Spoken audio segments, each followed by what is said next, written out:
ಪ್ರೇಕ್ಷಕರ ಗಮನ ಸೆಳೆದಿದ್ದ ಅಗ್ನಿಸಾಕ್ಷಿ ಧಾರಾವಾಹಿ ಶೀಘ್ರದಲ್ಲೇ ಪ್ರಸಾರ ಆರಂಭಿಸಲಿದೆ. ಹಳೆ ಶೀರ್ಷಿಕೆ, ಹೊಸ ಕಥೆ ಹೊಂದಿರುವ ಈ ಧಾರಾವಾಹಿಯು ಕಲರ್ಸ್ ಕನ್ನಡ ವಾಹಿನಿಯಲ್ಲಿ ಪ್ರಸಾರವಾಗಲಿದೆ. ಈ ಕಥೆಯಲ್ಲಿ ಲಕ್ಷ್ಮೀ ಬಾರಮ್ಮ ಧಾರಾವಾಹಿಯಲ್ಲಿ ವೈಷ್ಣವ್ ಪಾತ್ರಧಾರಿ, ಬಿಗ್ ಬಾಸ್ ಸೀಸನ್ 8ರ ಸ್ಪರ್ಧಿಯೂ ಆಗಿರುವ ಶಮಂತ್ ಬ್ರೋ ಗೌಡ ಅವರು ನಾಯಕನಾಗಿ ನಟಿಸುತ್ತಿದ್ದಾರೆ. ಅವರಿಗೆ ನಾಯಕಿಯಾಗಿ ತೆಲುಗು ಕಿರುತೆರೆಯಲ್ಲಿ ಗುರುತಿಸಿಕೊಂಡಿರುವ ವರ್ಷಿಣಿ ಗೌಡ ಅವರು ಜೋಡಿಯಾಗಲಿದ್ದಾರೆ.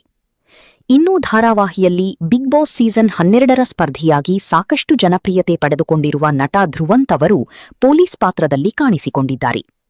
ಹಠ ಇಬ್ಬರನ್ನೂ ಹತ್ತಿರ ಆಗುವುದಕ್ಕೆ ಬಿಡುತ್ತಿಲ್ಲ, ಆದರೆ ಮನಸ್ಸು ದೂರ ಆಗುವುದಕ್ಕೆ ಒಪ್ಪುತ್ತಿಲ್ಲ ಎಂಬ ಅಡಿಬರಹ ನೀಡಿ ಈ ಕಥೆಯ ಪ್ರೊಮೋ ಬಿಡುಗಡೆ ಮಾಡಲಾಗಿದೆ. ಈ ಪ್ರೊಮೋ ಪ್ರೇಕ್ಷಕರನ್ನು ಸೆಳೆದಿದೆ. ಧಾರಾವಾಹಿ ಪ್ರಸಾರದ ದಿನಾಂಕ, ಸಮಯ ಹಾಗೂ ಪಾತ್ರವರ್ಗಗಳ ಸಂಪೂರ್ಣ ಮಾಹಿತಿಯನ್ನು ತಂಡ ಇನ್ನೂ ಹಂಚಿಕೊಂಡಿಲ್ಲ. ಈ ಮೊದಲು ಅಗ್ನಿಸಾಕ್ಷಿ ಶೀರ್ಷಿಕೆ ಹೊಂದಿದ್ದ ಧಾರಾವಾಹಿಯಲ್ಲಿ ವೈಷ್ಣವಿ ಗೌಡ ಅವರು ಸನ್ನಿಧಿ ಪಾತ್ರದಲ್ಲಿ ಹಾಗೂ ವಿಜಯ್ ಸೂರ್ಯ ಅವರು ಸಿದ್ಧಾರ್ಥ್ ಪಾತ್ರದಲ್ಲಿ ನಟಿಸಿದ್ದರು.